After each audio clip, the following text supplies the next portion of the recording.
បើគិតពីក្រោយមិននឹកស្មានទេហ្នឹងហើយផ្លេចខ្លួនមិននឹកស្មានថាខ្លួនឯងធ្វើផ្ទះបានធ្វើផ្ទះដូច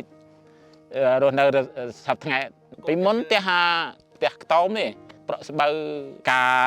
ជាមួយប្រពន្ធហ្នឹង2000 2001 2002នៅព្រៃនៅឡើយខ្ញុំឈ្មោះម៉ាលីគីមបាទជាកសិករនៅភូមិពូលុខុំប៊ូស្រាស្រុកពេជ្រចិនដាជនជាតិដើមភាគតិចប៉ុណ្ណឹងខ្ញុំកើតនៅនឹងហ្មងឥឡូវអាយុប្រហែលជា45ហើយគ្រួសារខ្ញុំទាំងអស់7នាក់តែកូន5កូនបងគេនឹងរៀននៅភ្នំពេញគ្រប់គ្រងហិរញ្ញវត្ថុការខ្ញុំមាន3កន្លែងសរុបទាំងអស់ប្រហែលជា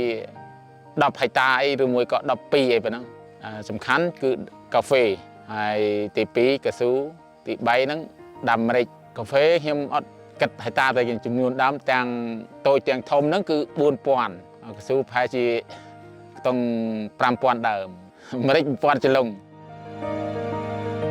ខ្ញុំឆ្លាញ់ជាងគេទី1គឺកាហ្វេទី2គឺកៅស៊ូកាហ្វេស្រួលថែគាត់ឲ្យយើងតុបតែងមេឃនិងបាយថ្នាំនិងដាក់ជីនិង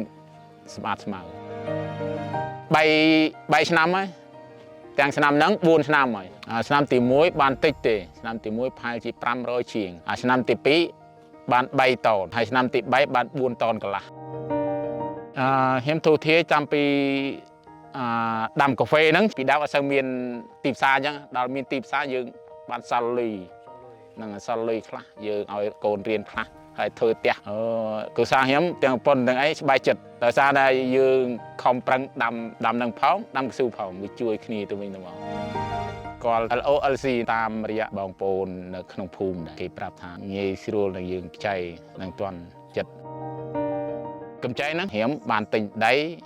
ទៅគេនៅអូតូហ្នឹងហើយដាំកស៊ូពេញអស់សល់ពីហ្នឹងខ្ញុំបក់ទៅកាហ្វេហើយ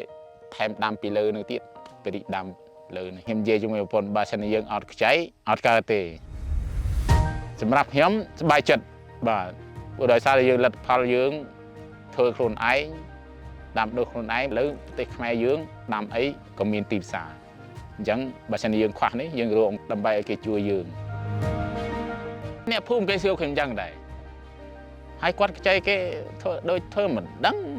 ដេកធម្មតាទៅចកាធម្មតាហើយគាត់រកអីបានសងគេខ្ញុំថាអត់បើសិនជាខ្ចីគេហើយបើសិនជាផៃរហូតខ្លាចរហូតចឹងយើងរត់ទៅណាមកតែខ្ញុំខ្ចីខ្ញុំមានត្រៀមទុកខ្ញុំរៀបចំខ្លួនឯងអញ្ចឹងបានផលហ្នឹងខ្ញុំរៀបចំលុយខ្ចប់នឹងផ្សេងលុយចាយផ្សេងលុយប្រពន្ធកូនផ្សេងតែកុំឲ្យប៉ះពាល់លុយសម្រាប់ឲ្យគេហ្នឹងបើសិនជាឱកាសគេមានតម្លៃដូចថាទីផ្សារគេឡើងពុបគឺគេអាចជួយពវល់ឲ្យយើងបានវិញហ្មងបានឡោខ្ញុំបានច្រើនហើយបានដៃទៀត